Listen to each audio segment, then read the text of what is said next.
Hello, hello, hello. Good to see everyone popping in. Looks like we got a nice little turnout. Lots of people. Yes, that's a good thing. That's a good thing. For everyone on the call, please, if you're able, and you're not embarrassed by your background, turn your cameras on so we can see you, because you can see us. So I think it's only fair that we see you. Please share yourself. Yeah, absolutely. I mean, with limitations, right? So, yeah. We gotta be careful these days. We in strange times where things can be taken the wrong way. Okay, that's not what I meant. Oh, so I'm the only one took it the wrong way? No. Just you and me, Dwayne. Okay. All right. I definitely heard it the wrong way, but. All right, thank you. I appreciate that. Appreciate that, Bennett. Thanks for being honest. Yep. I see Brandon smile. He ain't even fess up to honesty. Like, yeah, I did too. But he kind of kept it quiet. Like, oh, okay, all right. You gonna let us hang ourselves? That's cool. That's good. All right. So while folks are jumping on, I want to first, welcome you all to. Wow, this is what, year 6 or 7 of us working with New Balance, huh, Suzette? Yeah, wow. Yeah, well, obviously, we like them and they like us because we keep coming back to each other, so that works out great. But I do want to start. My name is Dean Wayne Edwards. I am the president and founder of Pencil Lewis College of Business and Design here in Detroit, Michigan. And I would love to have the rest of the PLC staff kind of introduce themselves. And so I will pass it on to Suzette, and Suzette, you pass it on to whoever, and whoever passes it on to the next person, and so on and so on. And then we get things kicked off. Okay. Hello, everybody. What a great turnout. My name is Suzette Henry. I am the founder of the MLab, which is the most amazing color and material library that you will experience if you get into class, and the director of all things color and materials for Pencil Lewis. And I will pass it along to Haiti, wherever Haiti is. Hi, everyone. My name is Haiti Franco, and I work with the lovely Suzette on all things color, as well as the color material lead. And then we both sit in the education team at large, and I help with development of nonprofit grants and accreditation. So a lot of things, but we're a small and mighty team. And then I'll pass it off to Jenna. Hi, everyone. My name is Jenna Moore. I see some familiar faces on this call. I am the brand program manager here at PLC. I pretty much run and manage all of our masterclasses. So I get the lovely privilege of working with our core education team and brand partners. And I will pass it off to Sam. Hello, everybody. I'm Sam Ryan. I'm the chair for apparel and accessories. And I'm looking forward to meeting and working with who I am going to meet and work with. All right. I'm going to pass it off to my good friend E. Scott if he is on the call. We'll talk you through his title and role. Yeah, I'm not sure if E's on yet. I don't think he is. Yeah, he'll be joining us soon, but we'll let E introduce himself when he comes on. As a reminder, if you do not have your camera on, and if you're able, please turn your camera on. Since you can see us, it'd be great for us to see you. It is the beginning of our relationship, where we ask all of our students to always be present. And we want to make sure that, again, like I said, if you're able, please share your image with us so we can see who we're talking to and connecting with. So I want to kick off this session to give you a little bit of background on, our partnership with New Balance and what we've done with them in the past, and why we continue to do this with them and they continue to do it with us, and then pass it to the rest of the team, and they'll share with you their individual areas of expertise. And then I believe we'll open it up to questions that you may have as we move forward to, people getting selected for the program. So I would say about 7 or 8 years ago, actually, New Balance reached out to us. They've been great partners with us for quite some time. And originally, actually, our partnership started because when we were located in Portland, we had our own sample room. Well, we had an empty space that we wanted to have a sample room in. And some of the good folks at New Balance came to visit us for a program we had. And they were like, hey, this is a really nice, big open space. What do you plan to do with it? And we were like, well, in the future, we would love to have a sample room up here. And they were like, well, do you need equipment? And that was how we got a sample room. New Balance donated equipment to us that allowed us to fulfill having a sample room in our facility in Portland. And that was, like I said, over 8 years ago. And we were super grateful for that opportunity. And we're like, hey, we would love to return the favor and, do a program with you guys with the idea of helping you kind of discover some students you may miss, in your normal process of how, they recruit for interns. And so we did this program, but what was unique about the program was we actually did it at New Balance's offices. And it became the only program we actually did outside of the Pinso Studios in Portland. And it turned out to be a really unique experience for the students, a really unique experience for New Balance, and even for us as well. I'm from Inglewood. I'm not used to seeing snow, so I got a chance to experience winter. And for some reason, I have no idea why we always did the class in the dead of winter. But we always did it when it was the coldest and the most snow on the ground in Boston. But folks like Jenna, who's from Peabody, she understands what Boston weather is and like, and so she was used to it, but we were double layered up.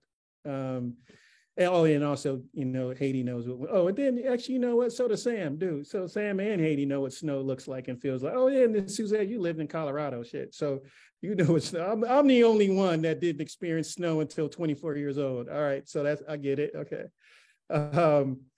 But we would do this amazing program, 3 weeks. We would put you guys through a simulation of exactly what the process would be if you worked at New Balance in crunch time, right? If you had 3 weeks to create something from zero to finish, and not finish prototype, but finish presentation, style. You would prepare a solid presentation that you would present to the New Balance design team and executives, and you had a chance to basically earn a job, right? And so that's been a bit of our gift and curse that we present to all of our students in all of our programs. Is the gift is the brand sees the value in your talent, in your submissions. They choose you for our program, and then they pay for you to be a part of the program.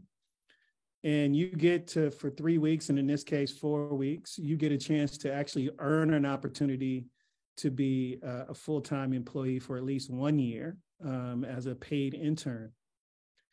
Now, it's your job when you get there to stay. All right. So our job is to give you the knowledge that you need to get there, right? It's on you to stay once you get there. And I can't remember how many students we have now working at New Balance full-time now, but I know over the years, over the last 7 years, at least 40 students or more. And so we have a really good track record of working with New Balance and providing them, qualified, good people that are talented to work at that organization. And I use the word good people because we want you to be good people. If you're an asshole, you're not going to be in this class long. Just so you can, I want to set the table there for that. we equally value who you are as a person, as well as your design abilities and your creativity. And there is no budging on that. If you have personality issues and problems getting along with folks, you will be replaced. And so I want to make sure y'all all heard it from me from the very beginning, just in case y'all come in with some personality conflicts. We will make adjustments. But our goal is to get you in and for us to share with you, our knowledge and insights from the decades we've been in this industry, the things that worked for us, the things that didn't, ways we can, answer any questions that could help you succeed in that first step of getting an opportunity to be employable at New Balance.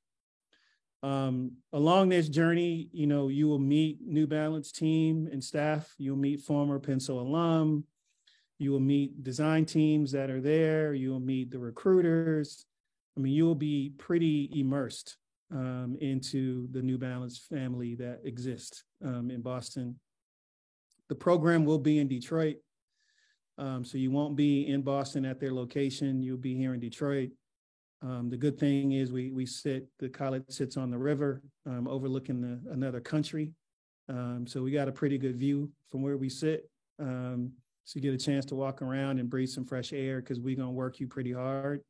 So I don't know if y'all know too much about what we do and how we do, but we work folks. We want to make sure that you're ready and prepared.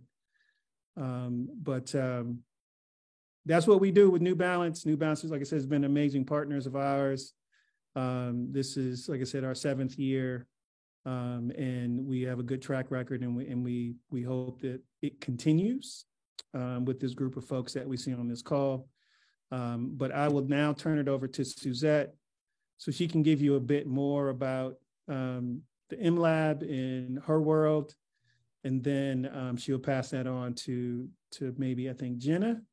Or Jenna, do you go before Suzette? I can't remember. Yeah, if I can jump in Okay. before Miss Suzette goes, just to remind everyone on this call of some really key dates.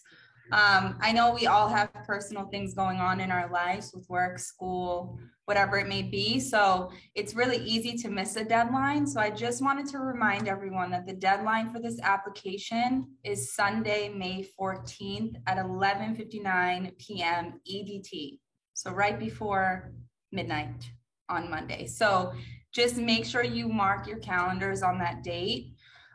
If you, by any chance, miss the application deadline, if you have an application in progress, you are able to submit it by the grace period deadline, which is May 16th. So make sure you make that first initial deadline, but if by any chance you do miss it and you do have an in progress application already in the system, you're able to submit that in progress by the grace period, which is May 16th. Same time, which is 11:59 p.m. EDT. And then just a few more key dates to remind you all, it is on our website, so you can access it there. But the class start date, it actually starts with Design Essentials. So that's an introductory to your track that you are admitted into. So it's really just building that skill and prepping you for the in-person portion of the course. That class date starts June 14th. So that is on a Monday. It is pre-recorded content, so you can submit and watch that video, the videos of the lessons based on your schedule, but it is 1 week. So it goes from the 14th to that Friday. And then you are, if accepted, asked to book your flights to arrive on Sunday, the 18th. So that is the day before class starts, and then class starts June 19th, and then it goes to July 14th. So it is 5 weeks, like Dwayne said, and it is in Detroit. We also do provide housing, so you guys will have that, and we also provide transportation to and from class. If you are accepted and you live close by and you want to drive here, that is fine. You're able to bring me a car, drive it to and from campus every day, but we do provide shuttle service Monday through Friday. Oh, sorry, Monday's June 12th. I keep saying the 14th, I don't know why. So Monday, June 12th, it's a Design Essentials. So you just want to make sure that if you're admitted, you acknowledge the acceptance email so that we're able to move forward. If you do miss any correspondence once you are admitted into the program and we don't hear from you by a deadline, we do fill your seat. So it's really important, like Dwayne said, to just hold yourselves accountable and check your emails and make sure you're checking it as frequently as possible. If there's ever a chance where the decision time is a little bit extended, we will notify you guys. Because sometimes there are multiple people reviewing and selecting, so it does take some time. But I just wanted to remind everyone of those key dates. So the main date that you should remember is the application deadline, which is the 14th of May. Okay, Suzette. But also, Jenna, this and our Nike class are the only two classes where the brands are involved in choosing some of the candidates, right? And we do allow that. Yep. That is correct. Okay. Okay, so hello, everyone. A lot of people here. Okay, so what I'm going to do is I'm going to share my screen because I've put together a little presentation for you to help you imagine and listen to expectations when you're applying for color and material design. Okay. Color and material design is, I mean, it's just an incredible, it's an incredible world, and it touches every industry. So we are very, very proud that we have quite a few success stories at New Balance. And I will show you some of their 3 of the submissions for the New Balance class from previous candidates. And we will walk you through, Haiti and myself, kind of what we're looking for when you apply for color and material design. Okay. The first thing I want to talk to you about is what is color, material, and finishing. Color and material and finishing it's a conversation. It's the brand point of view. You always are speaking about color and materials through the brand lens, not your own personal preferences. It's an inspiration, and inspiration comes from everywhere, everything you see and touch and feel. And most importantly, color and materials and finishing, it's a message. It's a message that transcends time, demographics.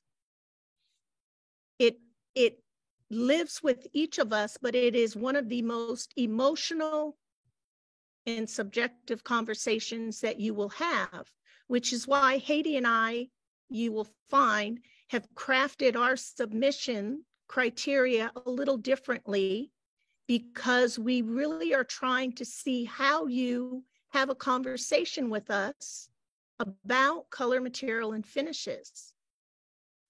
Do you want to add anything, Haiti? Yeah, I think just like adding your own personal view is really key of what you said, because everyone comes from a different place and interprets things differently. Very good. So I'm going to walk you through an example of a consumer and some of the expectations that you might have in creating a consumer.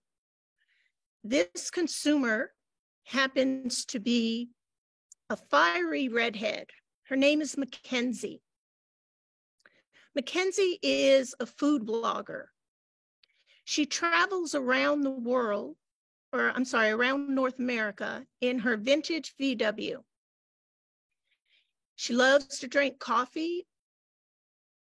She can pretty much work anywhere in North America. She plops down her favorite cozy, shaggy rug, and as long as she can log into her computer, she has a little juice for her computer, she is working.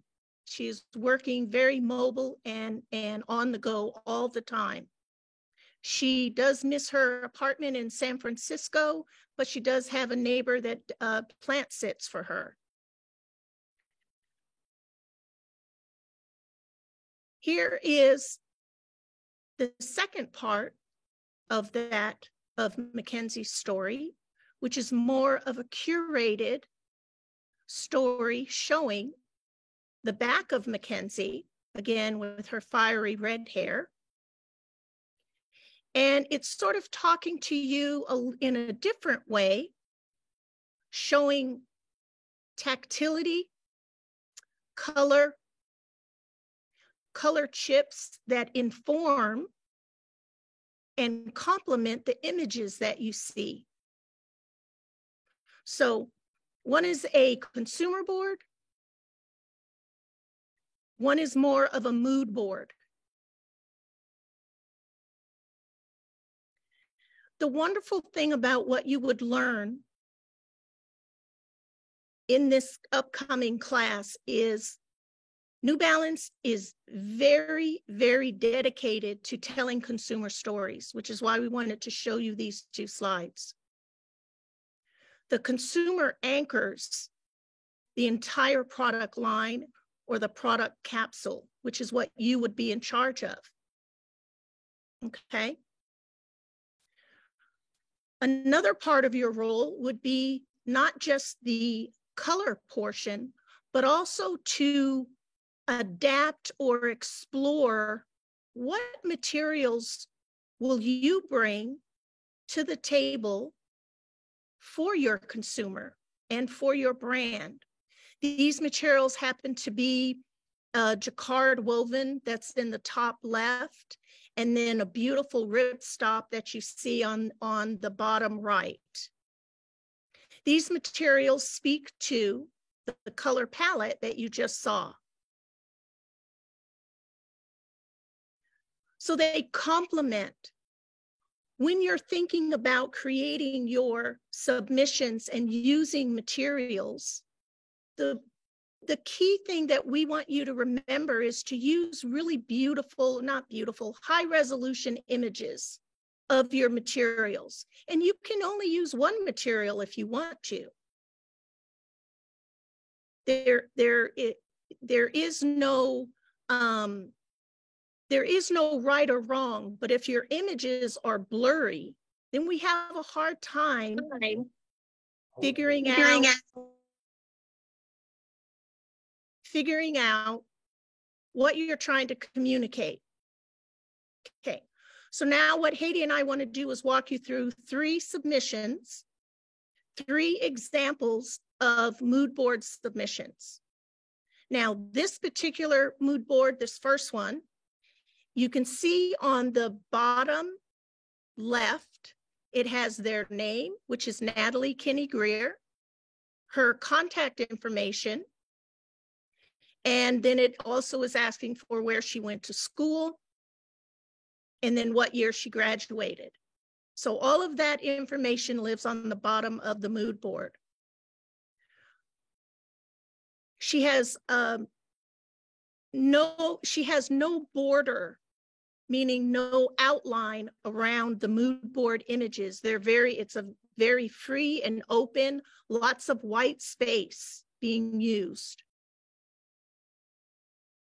She also is using very abstract brush strokes on the left for her color swatches. They aren't in a traditional square, right? So there's no right or wrong. It feels very organic. In the left to center, you see there's a little bit of text, which can be hard to read sometimes for us, depending on the format that you've saved your file in.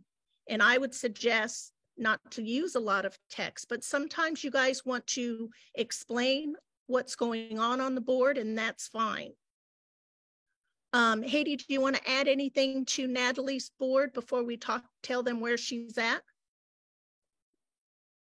Yeah, I would say don't get overwhelmed with this board, because you don't necessarily have to have as much imagery. But what really works is that she's placed the images so that the content in each image creates flow, so your eye travels around cohesively in one movement. And then what's really important is that she's, even though it has a lot of text, it still feels minimal, and there's a lot of breath and space. And she methodically followed directions with her name and where she's at, and first and last name, and school that she attends. Right. So the success story here is that Natalie took back in Portland when we were Pencil Academy, she took the program, which was at the time a 12-week program, and Natalie stepped into a internship role at New Balance that was vacated very early. And so New Balance had reached out to say, do you have anybody on board that you can send us? And so Natalie stepped into a summer internship with only 2 months left on that internship. She was able to parlay that into a full-time role. But what ended up happening was that New Balance loved her work so much, because Natalie gave about 250% all the time, that they created the first concept creator role for Natalie in, was that 2018, I want to say, 2018 or yeah, I think it was 2018. So they created a role for her. And now Natalie's a footwear designer at New Balance for women's performance. That's a success story. All of that from submitting a mood board. Okay, so we'll show you another board. So what I love about this board is sometimes it's really hard when color material designers use abstract shapes. Circles they're not always fun to work with. Shapes are, rectangles are pretty safe if you're using spear shapes. It can be very difficult then to kind of center or balance the mood board, but here it was done really well. This mood board was done by Kim Liu. There's very little text on it. The text is easy to read. And what I love about this board is that my eye literally travels around the spheres, but yet she's taken and created white space in the middle of those images, but it doesn't break up the monotony. It doesn't break up the monotony of what I'm seeing. It helps my eye to travel around the three individual stories. And then right on top, she gives the color chips that are also in circles. And I think that this particular board was very effective. And I also love the use of color and complementary colors that she used. Anything, Haiti? I would say this one's very advanced. So don't get worried. We're not expecting 100% this, but it's just very fun. And as you can see, it's just a different layout, but it's still really effective. And you don't have to have as many images for this to work either, but really think of how you can feel all the objects and the textures, but then you still have a strong sense of the consumer all in one board. Mm-hmm. And then she also didn't use just flat swatches for materials. She used apparel pieces, which is really nice, and they really complement each other. So what is Kim Liu's story? Kim Liu also took Pencil in Academy when we were in Portland. She got hired at New Balance as a material trend designer. She still works at New Balance as a senior material trend designer. So that's another success story. Not everybody has the affinity to be a material designer. You really need a great deal of, well, you have to know materials, you have to appreciate and respect materials and how they perform within product. But it's a great role. So let's go to the last one that we want to show you an example of. Now, this board is unique, is that they're showing all of the images on one side of the board, and then you have text that lives on the other side of the board. So these are three distinct examples of how you can create a mood board. The color swatches are pretty self-explanatory. There's a nice range of materials, but also of designed product. And then a little bit of text on the bottom. But I would like to ask, does anybody want to tell me what's missing on the bottom of this mood board? Is anybody chatting in there? She doesn't have any information about her name or her school. Exactly. So they're missing their contact information. Now, I will say this, normally, this is a mood board that I would say, gosh, this one's really good. But because they couldn't follow directions and didn't put their name, any of their contact information on the bottom, I would not accept this person. However, I did accept this person because of the composition of this mood board. And I felt like they really tried. It was very neat, and it just felt very informative.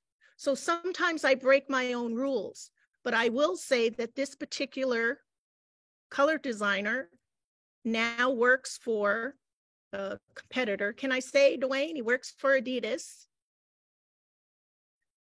And he does all the men's performance soccer product. Very successful. He also works for us as an adjunct color strategy teacher. So we show you these to show you distinct examples of mood boards and how you can compose those mood boards. But also we wanted to kind of give you a journey of from submission to 3 examples of students that we feel like we've changed their lives, because that's what we try to do at Pencil Lewis, is change your life. Not only for what your goals are, but also because it's difficult to go through school and constantly interview and not feel like you're getting looked at, and that's why we think our programs are very successful. So next to the last thing we want to do is we want to talk to you about what are some of these roles that you can have when you're in product creation. Well, obviously I talked about color design. You can be a color designer. You can also be an apparel color designer. You can be a footwear color designer, or you can be a color and material designer. Those are all independent roles. And depending on the brand that you would apply for, the brands make those roles based on what they need, but also based on what you show them. And that's very important. Also, your traditional color graphic designer, color designer for packaging, and then concept creators. Concept creators work more with materials and both color and mood boards, but also building prototypes and using more material interpretation. And then that last role there in the middle, which is kind of an up and coming role in color material design, is working for a vendor supply chain, working with vendors, providing materials for brands, and also building mood boards for vendors and helping them to tell stories about their materials. Those are up and coming roles. Anything you want to add on that, Haiti? No, I'd say that there's so many roles, even outside of specific color material, that rely on this knowledge, such as we've had alumni go into UX design, quite a few actually. And then also even parlay, like you said, into other fields, like Natalie, into creating her own role in innovation and concept. Mm-hmm. So the world's your oyster in this field. Yes. So I'm going to stop sharing now. Haiti's going to pull up and she's going to walk you through the submission process as far as what specifically we are asking for.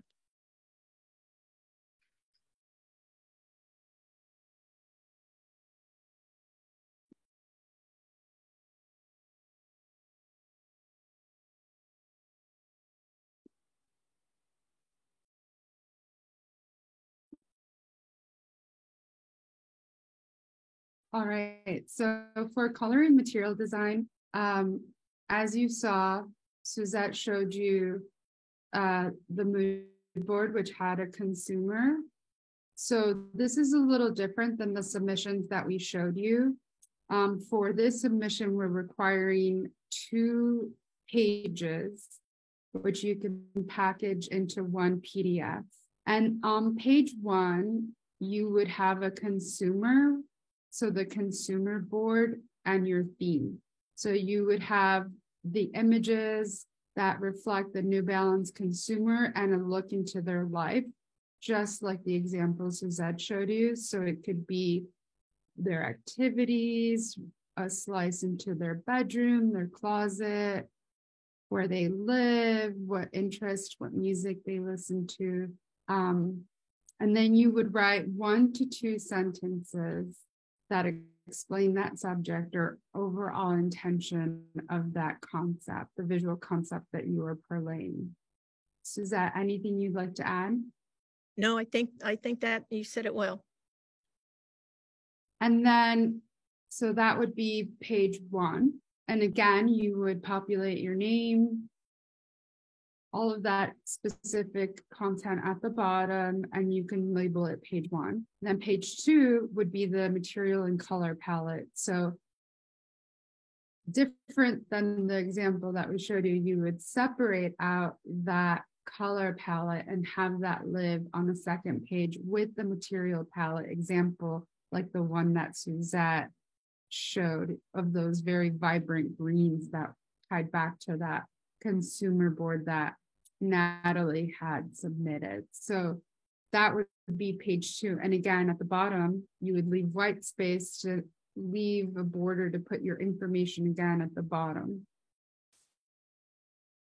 So then what would you do to build this? So you'd have to come with a point of view, and your theme should live in a sustainable world, a sustainable point of view for that first and second page together, creating one sustainable point of view that you would see this New Balance consumer. So again, speaking to the brand.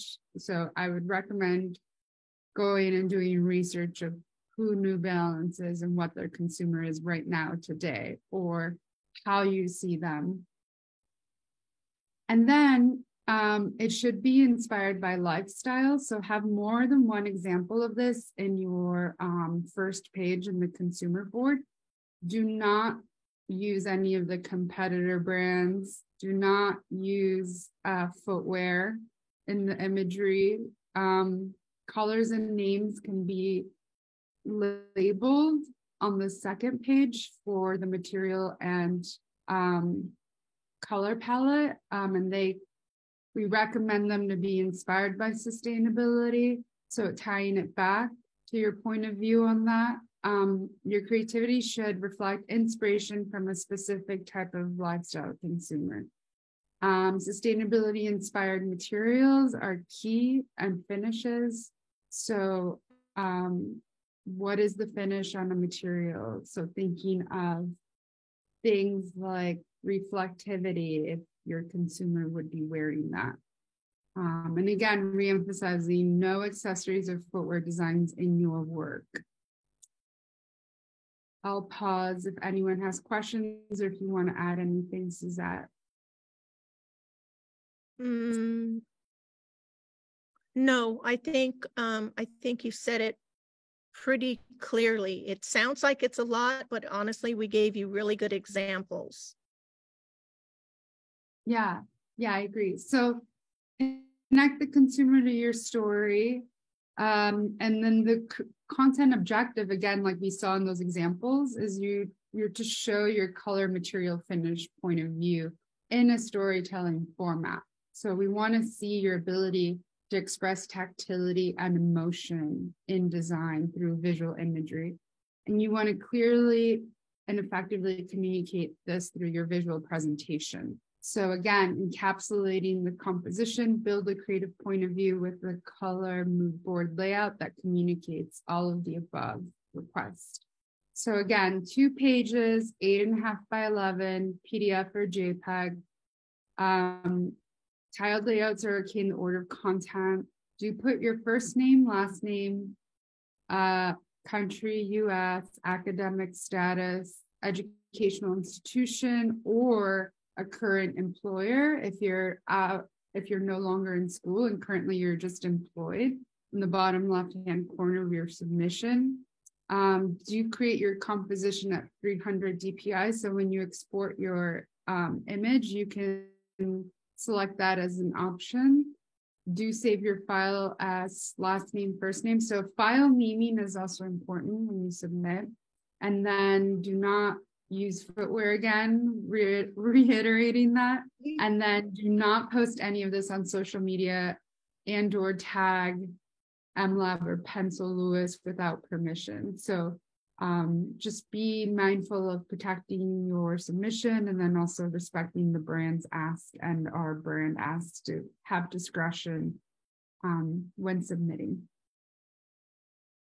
So I hope this cleared things up and it kind of broke things down of maybe something that might have seemed overwhelming on paper. Now you saw a lot of excellent examples that Suzette brought to the table today. And we look forward to having you apply. Thanks, CMD. Yes, we do. Thanks, Haiti. You're welcome. Thanks, everyone.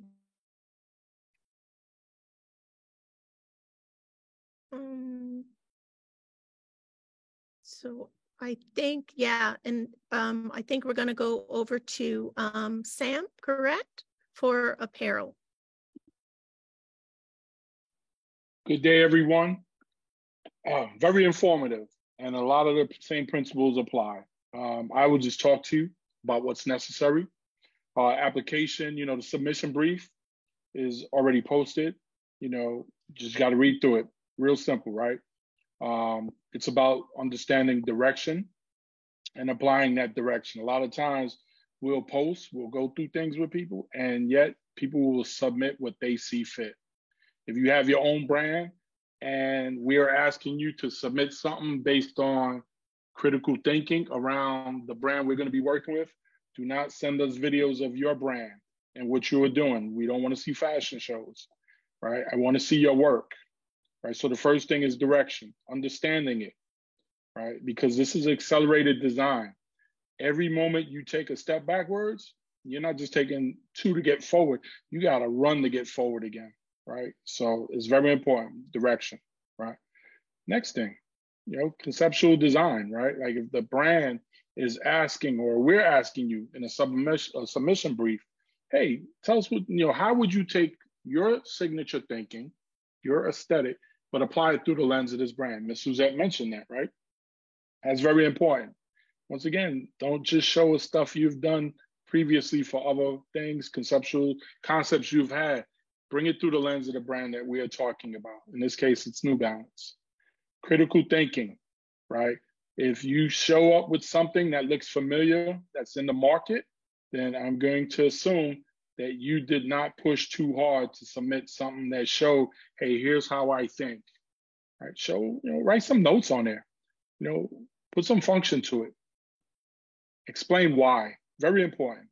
No matter what you do in this industry, you better be prepared to explain why you did it, right? Not because you like it, because it was the right thing to do. And here's why it was the right things to do, right? So conceptual thinking, critical thinking, very important.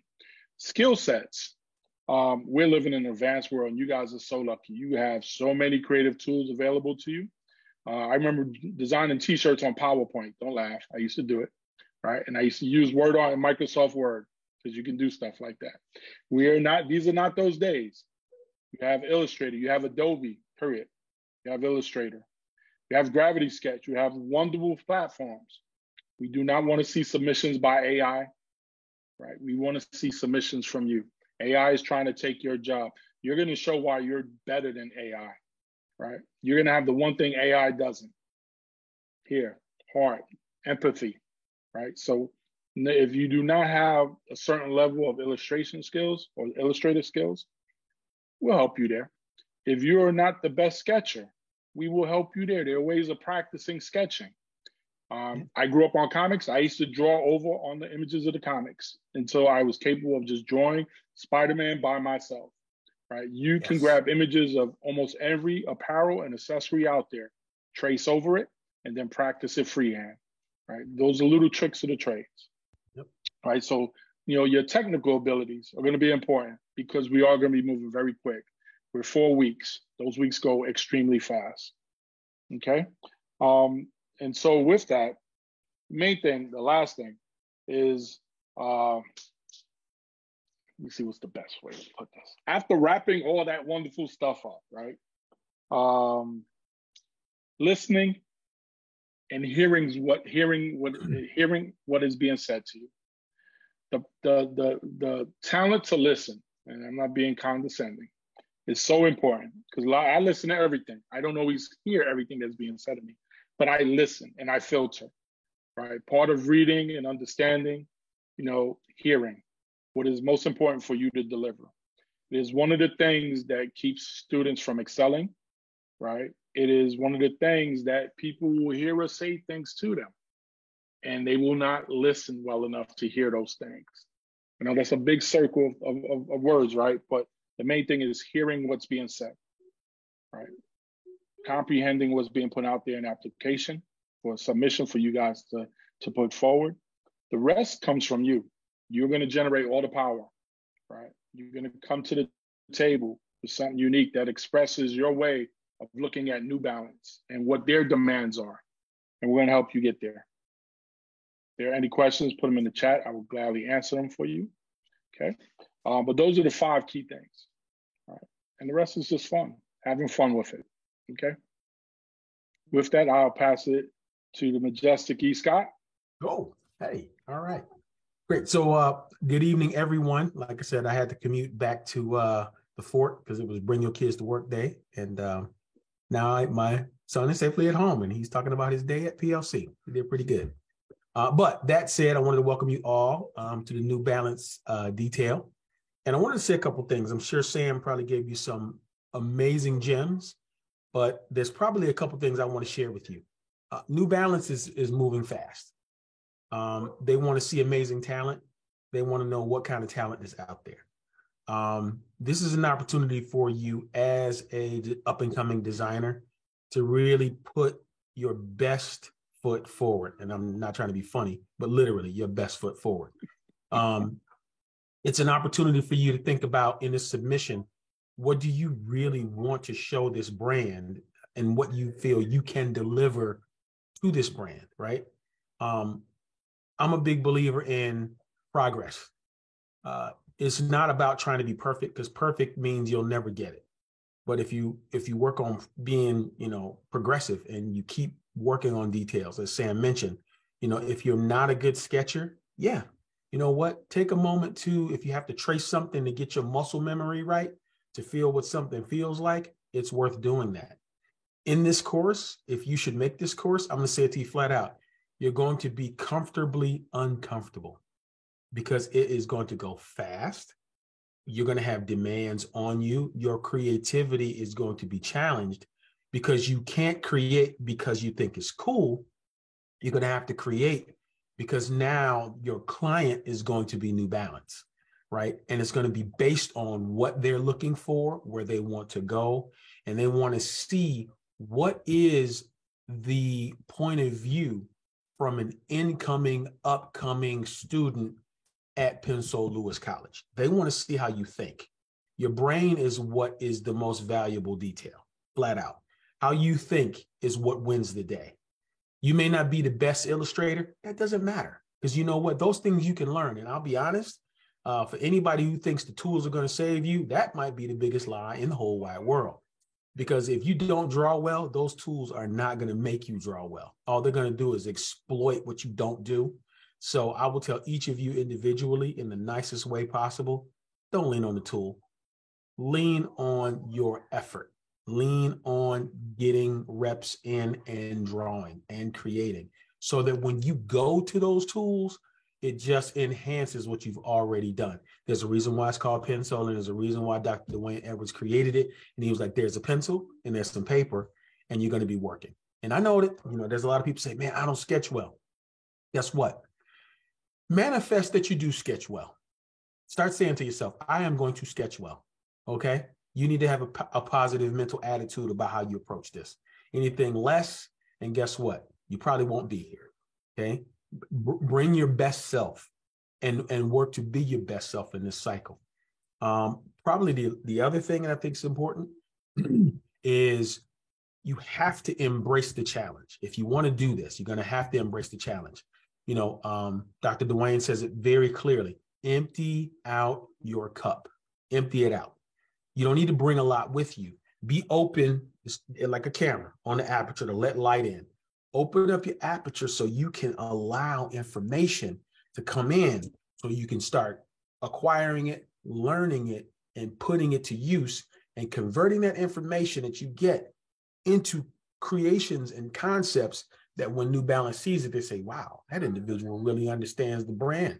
They really get where we want to go. So, other than that, I would say it's an opportunity like no other. Pensole Lewis College is probably the only place that's going to give you that kind of bridge. Nobody else is going to give that to you. No other university, no other college. You're not going to get that anywhere else. You can only get that here. So my thing is, remember, the skin in the game is your effort. Any other university, you're probably doling out a whole lot of money and getting nothing. Here, it's your effort, it's your sweat equity, it's your drive. If that's your skin, that's the skin in the game. How bad do you want it? So I'm going to tell you right now, Sam, I don't know, I can't point to left or right because I don't know what side he is on from what I can see on the screen. It wasn't, thank you, Sam. Dwayne is, but I say that to say this. There was no Pensole for us. I know I know you're like, huh? No, there was no Pensole. There was no internet. There was no Zoom call, okay? I want y'all to let that sink in just for a second. Imagine none of these tools exist. And we wanted to do what you want to do right now. Nobody coaching us, nobody telling us. We have to hustle for it. We got to find a way to crack the code and get in. Dwayne did it at 19. Sam did it early in his college career after he broke out. I did it right after my college career, after I broke out. Again, I don't need to harp on the story, but I'm going to make this clear. Imagine people having to send slides to employers that cost $5 per slide, and they require 10. That means $50. At the end of the 80s, $50 for something you wasn't going to get back? Insanity. Pure insanity. I'm going to do what? I'm going to give you $50 worth of my work for you to go, and throw it in the trash. Imagine that. Remember those portfolios with the sleeve you put in there? The whole sleeve everything. Everything. I'm gonna tell y'all right now, I had to buck the system. I literally put my whole portfolio on VHS. Oh yeah, that's right. Let me tell you that. They don't know what VHS is, bro. Got dressed up, had on the suit, high top fade, introduced myself. Then you saw all the work with the music, and you were like, "Who is this guy? What is he doing?" But you know what? I knew if I didn't sell myself and I didn't show them what I was made of, because it was gonna be one side, or they were gonna love me for my creativity, or they were gonna say, "Who does he think he is?" And I guarantee you, 70% of the people said, "Who does he think he is?" The 30% who liked me, I end up working for him. Mm-hmm. I end up working for him. Hasbro, I design toys. right? They were like, yo, we love this video. We watched it 10 times. They were like, can you bring some of this? Don't even bring your whole portfolio. Just bring these couple of things. We want to see if it's real. And I did it. And they were like, wow, you delivered. I say that to say, how bad do you want to do this? Because I'm gonna tell you right now, it's not The Voice, okay? It's not American Idol. Because in this thing, like when you watch those shows, people say, I just want it so bad. They want it for the fame. They want it for the fame. They don't want to do the hard work. They don't want to do the runs. They don't know what it takes to stay in a studio 12 hours and work, sleep, wake up, rewrite, and then sing it again. I say that to say this. This is a lot like that in a sense of, it ain't a lot of glamour. It ain't a lot of glamour. It sounds glamorous and it looks glamorous. And you see a lot of people on the screen, Virgil Abloh, rest in peace. He made it look glamorous. Salehi Bembury, they make it look glamorous. You see these things, you're like, wow, look at this guy, look at this person. But Dwayne, myself, Sam, Miss Suzette, and a host of others who've done it and continue to do it over decades. No, I'm gonna tell y'all straight up, it ain't glamorous. Okay, it's work. It's real work. Okay, and I'm talking from going out in the market, talking to people, bringing those insights together, trying to conceptualize and manifest those ideas into something that a consumer or a consumer athlete or something for lifestyle can be created that people really, really want. And they say, you know what? That's what I've been looking for. And you know what? When it's all said and done, sometimes the company goes, wow, we did a great job. We did a great job.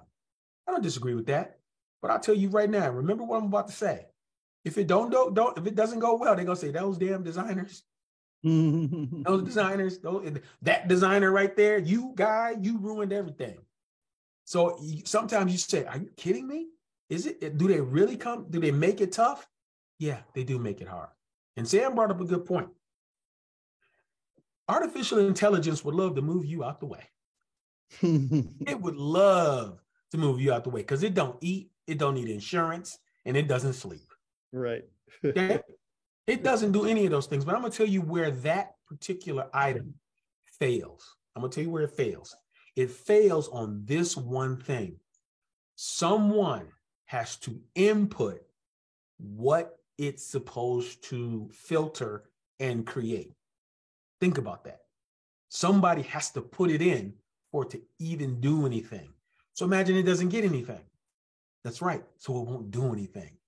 The difference between that thing and us as people is you can be inspired. You can get amped up about something that you see. You can fall in love with a process or something you see in nature or something you see in science or something in music or poetry or whatever the case, color, materials, whatever it is. And guess what? You're doing the same exact thing that artificial intelligence is doing because you're real intelligence. So what does that mean? You run on water, food, and sunlight. Number one. Number two, you get the opportunity to say, you know what? I'm going to sit down and I'm going to craft and create this idea. And my thing is when you craft and create it, be thorough. Be thorough. Act like you're the computer. Say, you know what? I'm going to beat the computer at its own game. We heard a story this week. Amazing story. We took a visit to one of the companies that we're working with, Carhartt. And this is what we heard.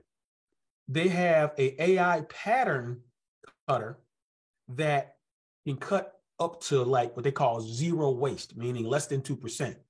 Do you know that the human pattern cutters in Kentucky beat the AI machine?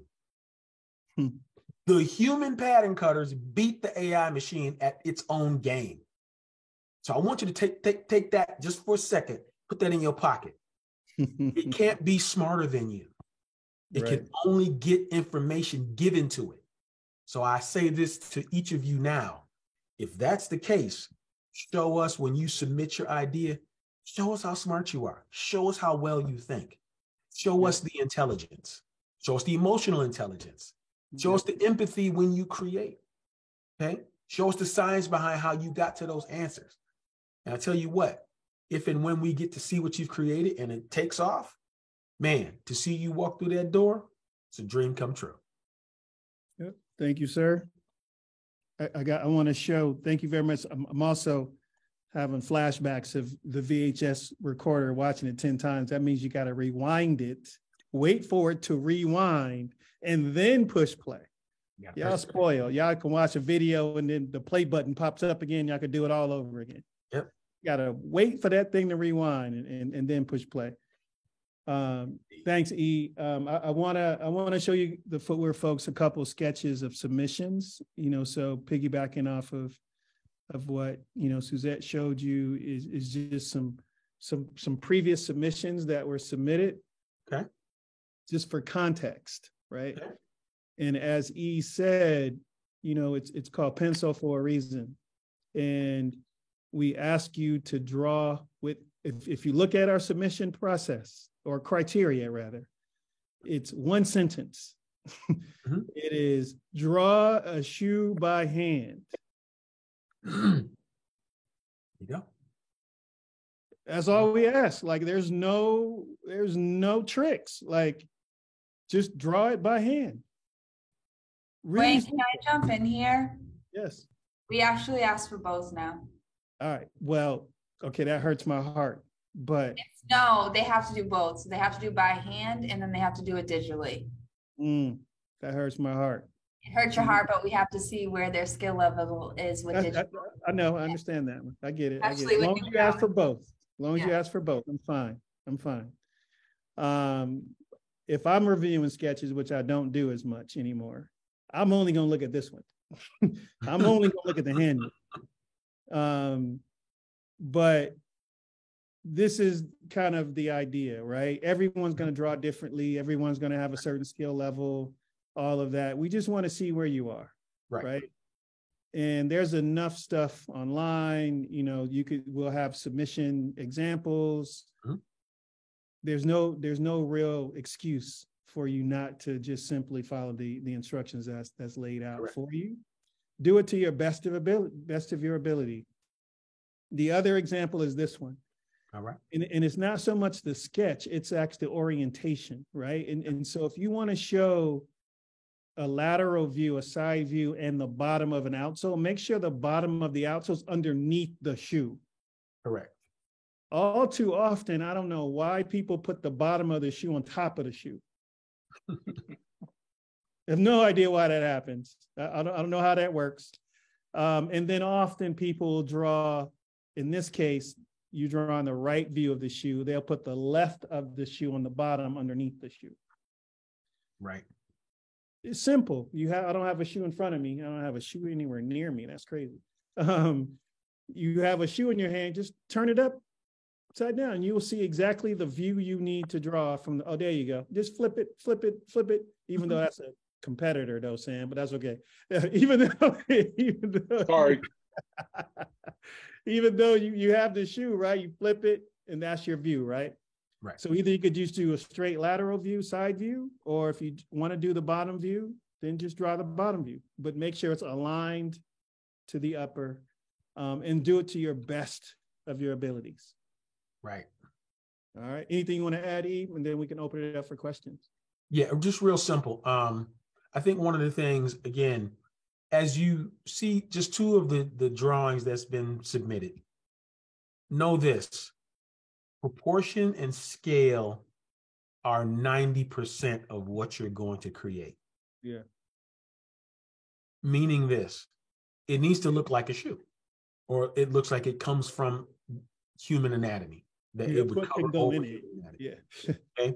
I know that in the history of footwear, but current history, shoes have taken on a very interesting silhouette. Some of them look like Astro Boy's feet, big giant red boots, to crazy shapes and rounded craziness. So disappointing. Now, I'm not saying that's bad. Now, that's not my cup of tea, and that's okay because I'm not the consumer, and I'm totally okay with that. But I want you to understand, in your submission, illustrate something, draw something that looks like it's made to perform for someone, whether it be athletically, athleisurely, but it's somewhat close to the foot and not some super, super, super, super weird, strange, disproportionate item, because it's going to throw us off track to say, why would they draw it like that? Right? Even if you like drawing it, just for this one submission, keep it tight. Yep. And no backward shoes. Remember, you see that damn backward shoe somebody put out where the entry is the front and then the front is the back. Like, that's the dumbest thing ever. I hope none of y'all own that shoe. Well, that's your fault. I'll say this: if you do, it's your money. You can do whatever you like. Yeah, that's true. That's true. It's your money. That's true. But yeah, that's true. Yeah. All right. I think this is question time, right? I believe so. It is. Do we want to do it the traditional way via chat, or do we want to have people ask it live? Can't lie. I like live. I would say opposite, just to limit crossover of sounds. Okay. Gotcha. Looking in the chat, the last question that I see right now is from Ryan.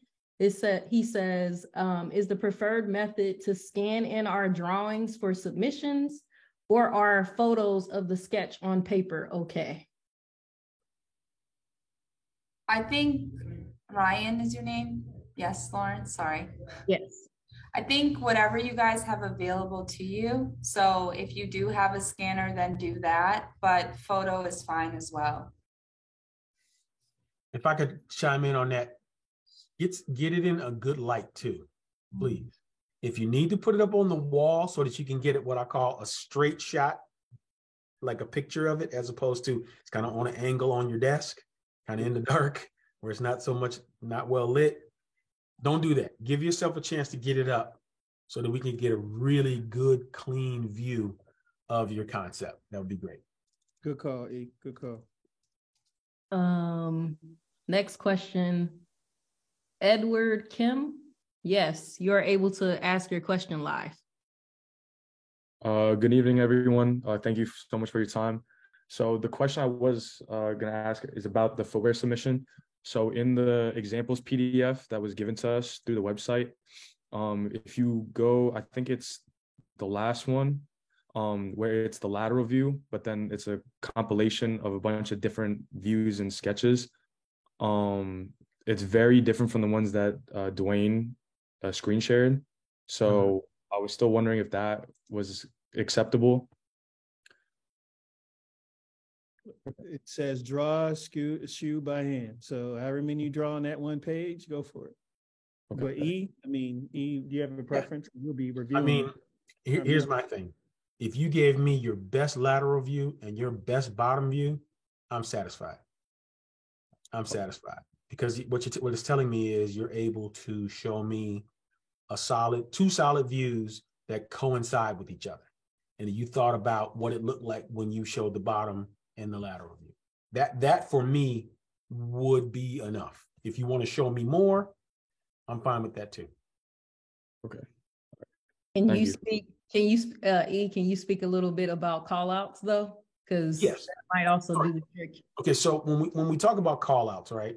If you say, hey, I'm using a ballistic mesh, in the quarter, or I'm using a reflective material in the heel or in the toe cap, simply write as neat as you can, please, because I don't want to read chicken scratch. Just a simple straight line. If you just want to put a dot on it or a small arrow, the line going straight off, and then the word horizontal, just say what it is.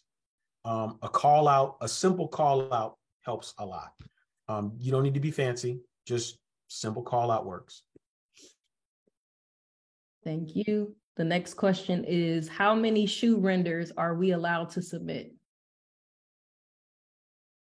Just one. If you guys want to show your process, we welcome you to do so. You can create a PDF of your work, but it's that one hand render that we will look at for footwear. For apparel, it's hand or digital. You can decide.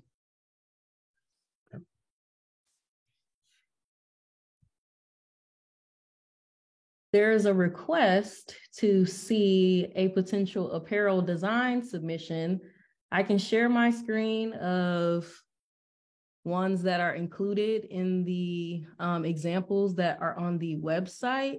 But let me just check really quick because I feel like there was one included for New Balance specifically, but just let me check.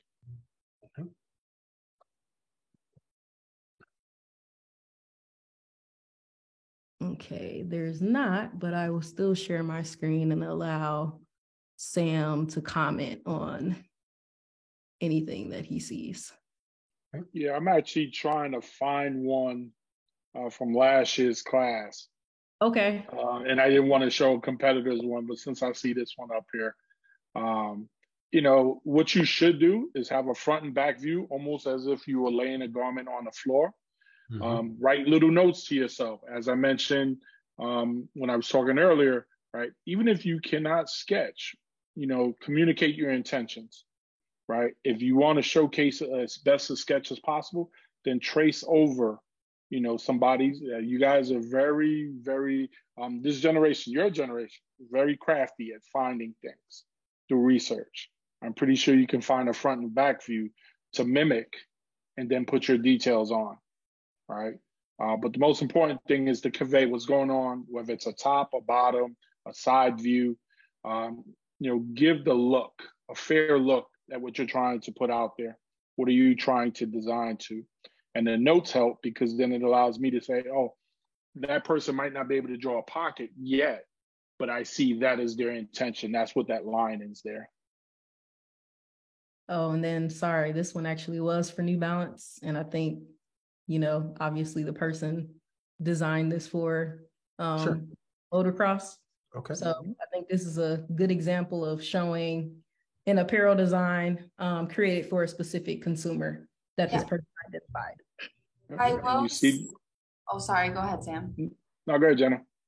I will say though, guys, be careful when you do this because remember your audience. So this student actually didn't get in for this class because of her submission because New Balance does not do motocross. It's okay to, you know, kind of look for opportunities for New Balance, but as you know, this isn't something they do. So she did not get in for this specific program. She has been in other programs and she's actually employed at a brand now, but just know your audience when you're submitting and do your research. That's the one thing that I would recommend.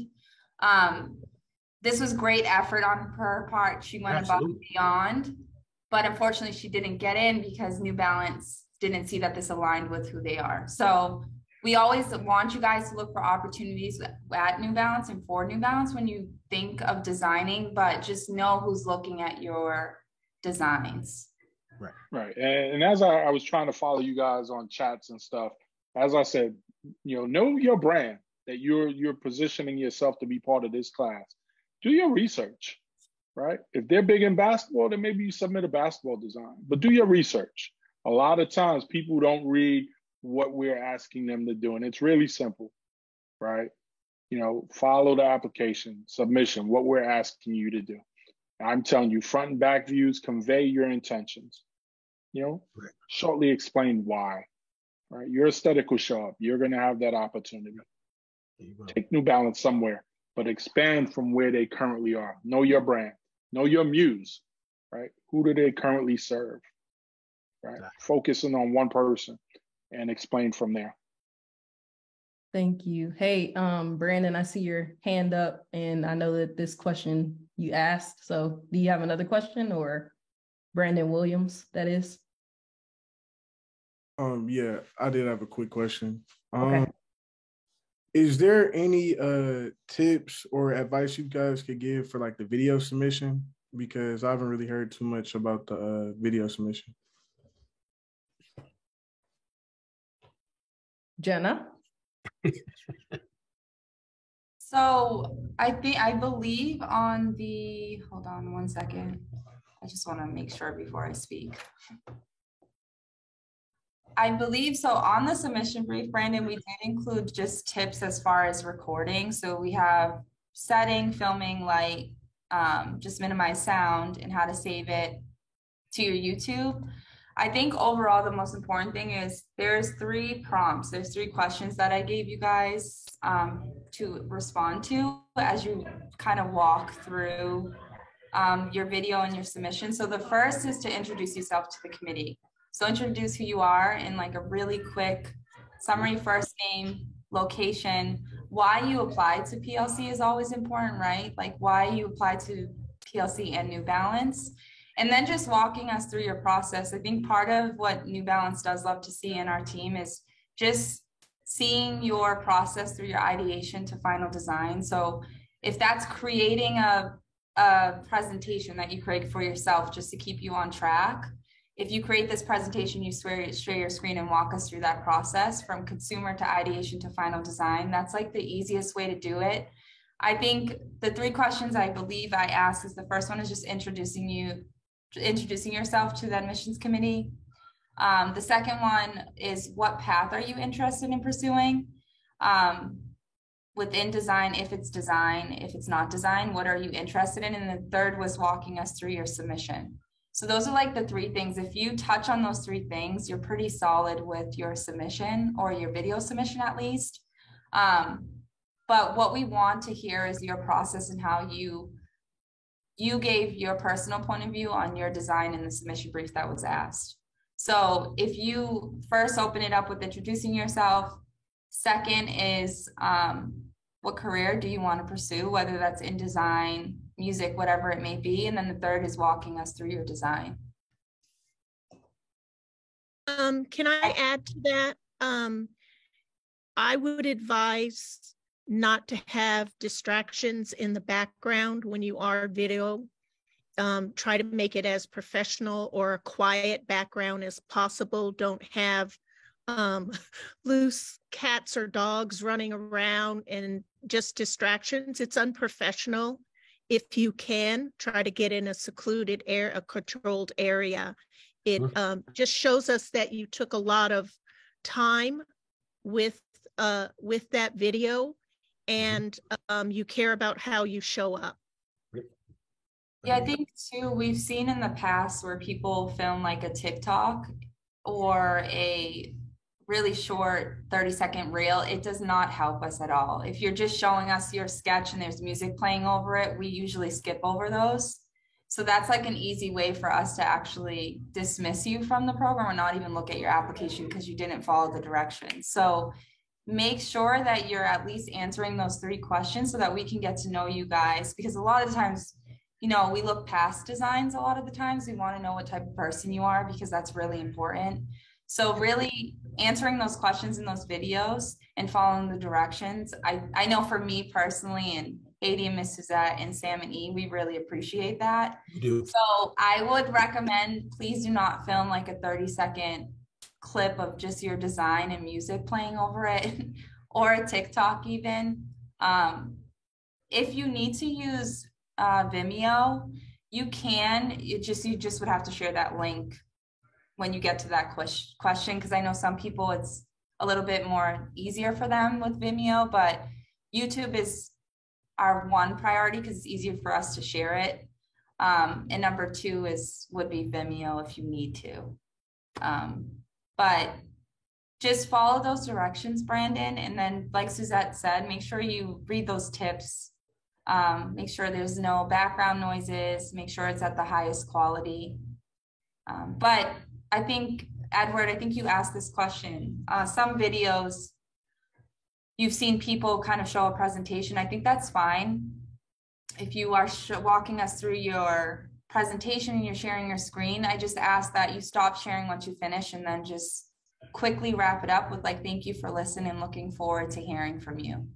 So that's a simple way of opening it up so we can see you and introduce yourself, and then you'll share your screen, walk us through your process, and then you'll stop sharing and just wrap up the video with a thank you. So sorry to jump in, but again, with the process, so with one of the renders, that person was smart because he showed all the different angles, the one where it was the compilation. So let's say I don't want to add that to my rendering, right? And then I would make a separate slideshow, and then that slideshow where I have all those little mini sketches to show my progression Is that acceptable? Yeah, so you would just create, and this would be, you can export this as a PDF. So you would have your ideation, if there's 2 rounds of ideation you want to show, and then your final design. So it would be 2 separate slides, and then the third one is your final design. Okay. That's like the easiest way to do it, a presentation, but just make sure you export it as a PDF when you want to upload it to the application. And just to repeat, so that PDF is acceptable, not just the lateral and the bottom view, right? So I can add those ideations in a separate page, but as long as it's in the same PDF, it's good. Yeah. All right. Thank you. You're welcome. Cool. Jumping in here for the next question from Andrew. He says, I want to tell a story in my footwear submission, which means I need text and I would like to make a logo and name it as well. Can I name it and make a logo for the design? And then the second part is for Ms. Suzette. He says, also, I plan on submitting to CM Design. Should I meld my design story with my CM submission? You should not combine footwear and color material design submissions.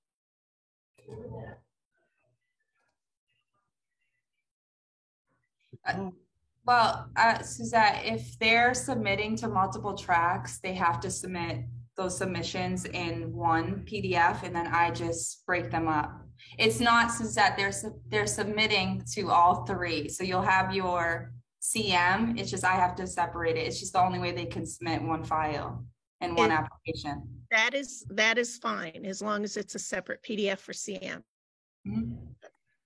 E. Scott, you want to take the first half of the question, which it looks like he essentially wants to, make a logo. Okay, so this would be my recommendation.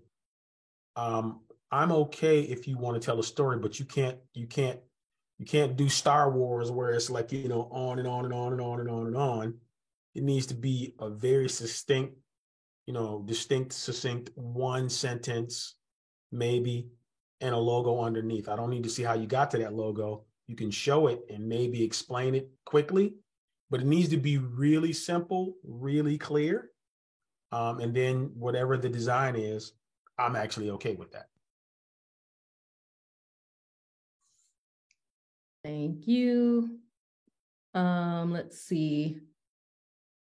Ms. Suzette, this is for you. For CMF, when it comes to sourcing a sustainable material, should we be looking at petroleum-free materials, upcycled materials, low carbon footprint, etc.? All of the above.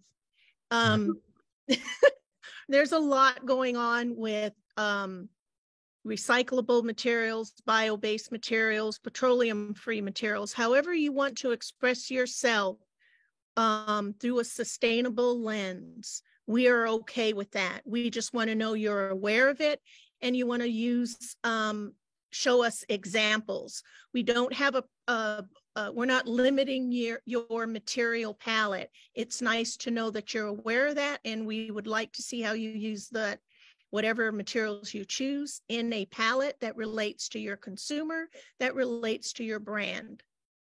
So I hope that answers your question. Thank you. This question is from Treasure. She asks, how can we succinctly explain our process within those 2 minutes while also answering the other 2 questions? She says she has a difficult time answering everything in the time limit before, or she's had a difficult time before. Any tips on how to, I don't know, I guess like. Sure. I mean, Treasure, my advice would be write your information on paper, but do it in the form of bullet points. 8 words or less for every point. Meaning, let's say you have 4 key things you wanted us to know, right? I was inspired by butterflies. I realized that the striation in their wings would be the way to connect the materials together. I looked closely at how the construction would have multiple layers. I designed it to be lightweight and strong. That's it. I don't know how long that took me, but what I'm getting at is real short, real sweet, down to what it is that you really want people to know, and just say that. You'll hear Sam say it, I say it. Use your economy of words. You can say what you want to say with the fewest amount of words, and we will understand it. Thank you. Another question regarding video submissions. I'm in the midst of Mason asked, are we allowed to display any of our past work as part of our intro as a demonstration of our workflow?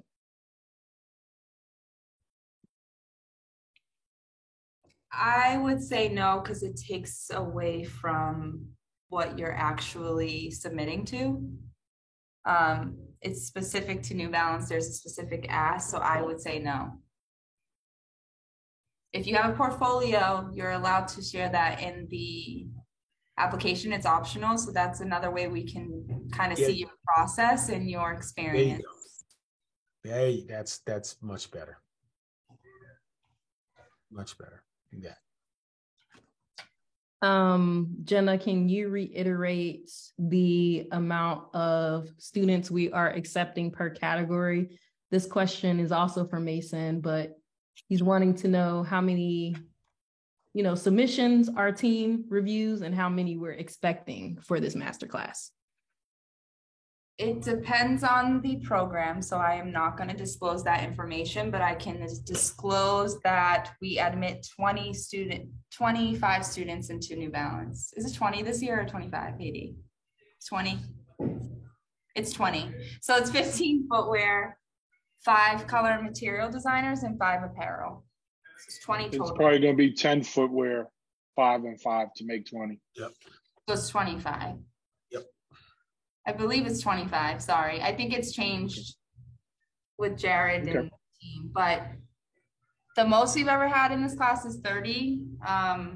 But the most recent classes, it's been 25, but that is the breakdown. It's always more footwear because of the apprenticeship positions and footwear teams. So if it is 25, then it's 15 footwear, 5 apparel, and 5 color material designers.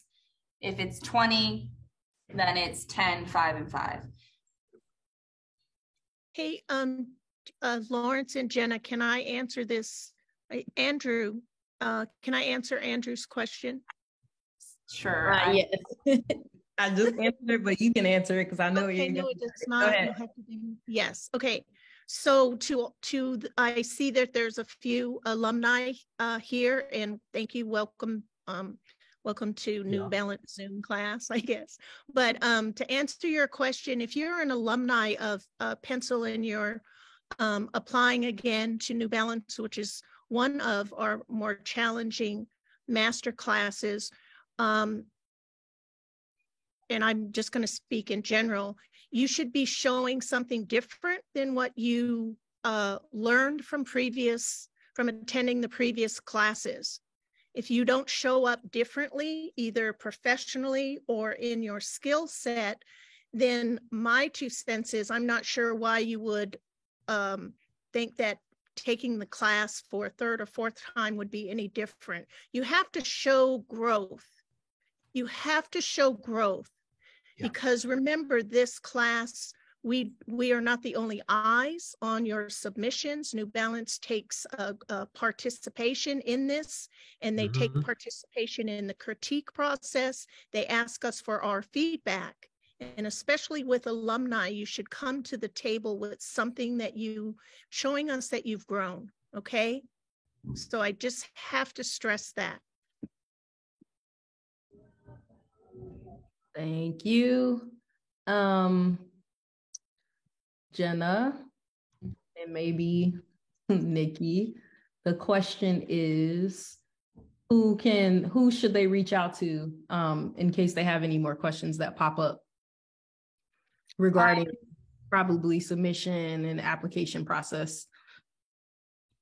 Any submission, so Nikki does a lot more of the communication, so a lot of you might have received emails from her so far, just reminding you guys of the deadline and when to apply by. Any questions, really catering towards like how to approach the submission, and just some of the questions in the application, that is me. So my email is just my first name at pencil.com. Same as Nikki. Nikki's email is her first name at pencil.com. So some of you might have already received emails from her, just reminding you guys of the deadline. And then I think there's some people I've been communicating with that have questions. But general questions as far as how to submit or how to approach an application or submission, that's usually me. If I cannot answer it, I always shift it back to the directors. I do want to disclose that it does take us a little bit to respond because we are in multiple classes at once. So it does take me a little bit time, as some of you might already know that have reached out to me. So we currently are in 2 programs in person. So it might take me a few days to respond to you guys. But I do my best to get around to it when I have some time. So just be mindful of the response time. It's not intentional. It's really just because of our class schedule in person. But if I cannot answer something, I will always direct you to that person that can help you. But majority of the time, I can answer most questions.